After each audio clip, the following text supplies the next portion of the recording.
Son Wukong felt a chill run through his fur at the mention of the three disasters.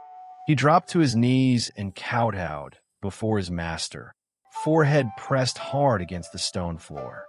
"Please, venerable master, have mercy on me. Teach me the way to evade these calamities, and I will never forget your grace for as long as I lived." Subhoodie looked down at the monkey and shook his head slowly. "It is not difficult," Subhoodie replied, "but you are not like the others, so I cannot teach you that." Wukong protested, tapping his chest. "I have a round head that touches the sky, feet that stand on the earth, 9 orifices for limbs, 5 organs, and 6 viscera. How am I different from any human?" Subhoodie studied the monkey's narrow face with careful attention. "You may look human," Subhoodie said, "but you lack cheeks." For indeed the monkey had a narrow, bony face with a sharp-pointed mouth. Wukong reached up and felt along his own jaw, then burst out laughing. "Master, you have not calculated well. I may lack cheeks, but I have this pouch here that more than makes up for it." He grinned, tapping the small sack beneath his jaw. Subhoodie conceded with a wave of his hand. "Very well. Which would you learn?" "There is one set tied to the heavenly constellations, 36 transformations. And there is one set tied to the earthly spirits, 72 transformations.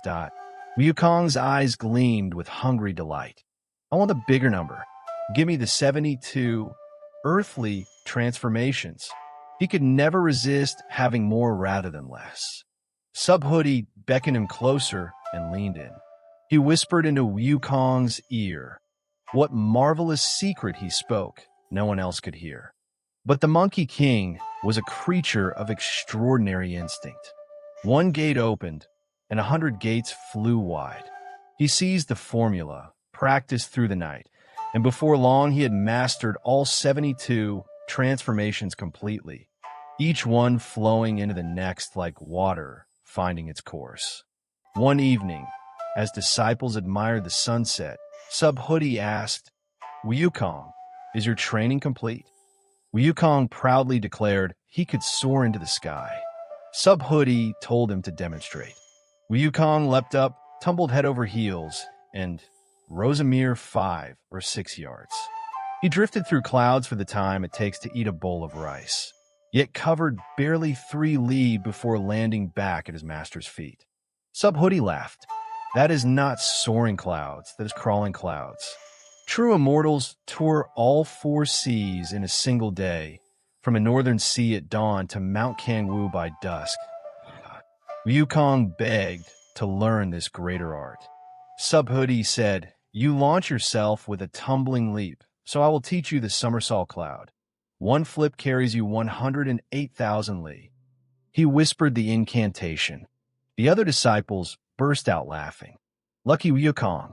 With that trick, you could deliver mail or run errands anywhere and never go hungry. But that night, Wukong ignored their jokes. He sat alone under the stars, refining his spirit, channeling his chi, and before dawn he had mastered the Somersault cloud. From then on he roamed freely, boundless and unconstrained, savoring the sweet beauty of immortality. When spring gave way to summer, the disciples gathered beneath the pines. "Wukong, the master whispered those secrets to you. Can you really do them?" Wukong grinned. "Through the master's grace and my own tireless practice, I have them all done." "Then show us." Turn into a pine tree. He clasped his hands, muttered the spell, shook his body, and became a towering pine, fragrant with mist, reaching for the sky. The disciples roared with applause, shouting, "What a monkey! What a monkey!" Their noise carried through the mountain and roused Subhoodie. He stormed out, staff in hand. "Who dares make such a racket?" The disciples scrambled to compose themselves. Subhoodie's voice turned cold as ice. A cultivator's mouth opens and his spirit scatters. His tongue moves and trouble follows.